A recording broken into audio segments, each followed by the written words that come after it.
Menjadi habib itu jauh lebih mulia daripada menjadi ulama. Assalamualaikum warahmatullahi wabarakatuh. Bermula komentar saya ini dari kata-kata menjadi habib itu jauh lebih mulia daripada ulama. Ya, sekali lagi, menjadi habib jauh lebih mulia daripada ulama. Itu kata Habib Gemblung, Habib Degleng.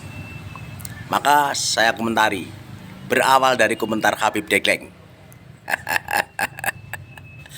Saudara-saudaraku sebangsa dan setanah air, mari kita cerdas. Mari kita cerdaskan bangsa Indonesia ini.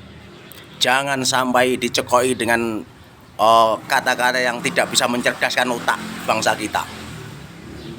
Maka ketika ada orang yang selalu bercerita khurafat, bercerita halusinasi, mencekoi warga kita dengan omongan-omongan yang tidak mencerdaskan, orang-orang semacam itu sebenarnya tidak ada tanggung jawab untuk menjaga atau merawat NKRI. Dia itu hanya ingin menghancurkan dan akhirnya dia akan menguasai. Begitu menurut pandangan saya. Oleh aku ngomong ini Ki, ya. Saya minta maaf sekali lagi, saya tidak butuh Habib. Habib bukan saudara saya. Duduk guruku. Aku butuh Habib. Saya hanya mempunyai rasa kepedulian terhadap bangsaku, terhadap temanku, terhadap muhibin, ya, terhadap wong pribumi. Supaya pandai cerdas bagaimana. Ini adalah tugas dan tanggung jawab saya sesuai dengan kemampuan saya. Saudaraku, semuanya saja saya minta maaf dari unsur kiai, ulama, sopo ae. Tolong berpikir cerdas. Bangsa kita mau dibodohkan. Saya tidak berpikir atau tidak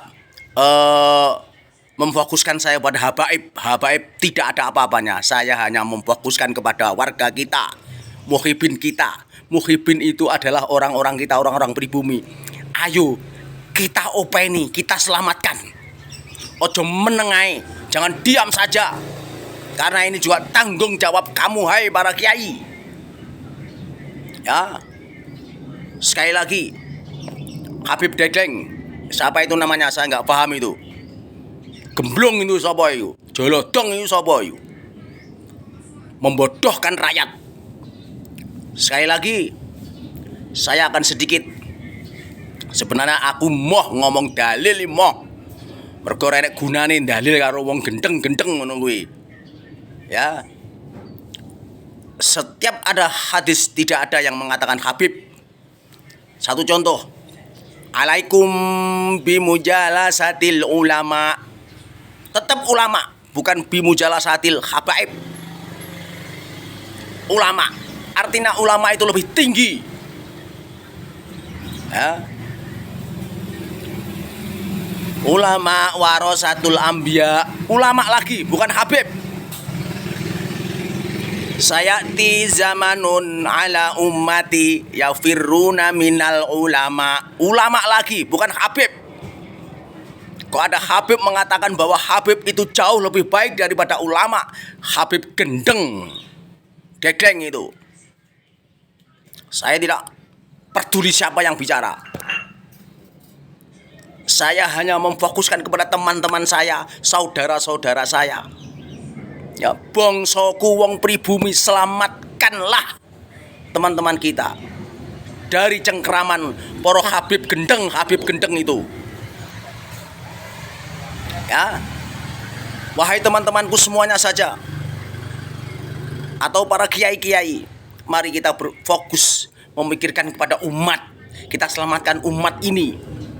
Bagaimana umat ini bisa ada peningkatan ketakwaan kita kepada Allah, bukan peningkatan seneng nang habaib, bukan peningkatan cinta kepada habaib. Satu contoh itu Habib siapa itu namanya? Ngomong ora ditoto, kurang ajar. Bagaimana itu dikatakan bisa mencerdaskan bangsa kalau memang semacam itu cara bicaranya? Habib Colodong. Sekali lagi, wahai teman-teman saya, wahai guruku, wahai kiai-kiaiku, tolong jangan diam. Tolong jangan diam. Selamatkanlah pribumi dari cengkraman para habaib yang tidak bertanggung jawab. Saya secara pribadi tidak memikirkan manuskrip. Saya tidak berpikir masalah kitab nasab. Saya tidak berpikir masalah tes DNA. Kowe tes DNA karepmu, ora gelem tes DNA karepmu. Ya, awakmu ngaku habaib monggo, ora ngaku monggo. Untuk saya pribadi, turunan Rasulullah yang sebenarnya yang tidak palsu adalah orang-orang yang bisa membawa hati umat itu cinta kepada Allah, cinta kepada Rasulullah. Tetapi yang mengaku dzurriyyah Rasulullah tapi mulutnya tidak bisa dibuat pegangan, ya, tidak berpedoman pada akhlak Rasulullah, selalu bercerita khurafat, itu adalah palsu. Dzurriyyah Rasulullah palsu, mengaku-ngaku dzurriyyah Rasulullah tapi palsu, Yahudi bangsat.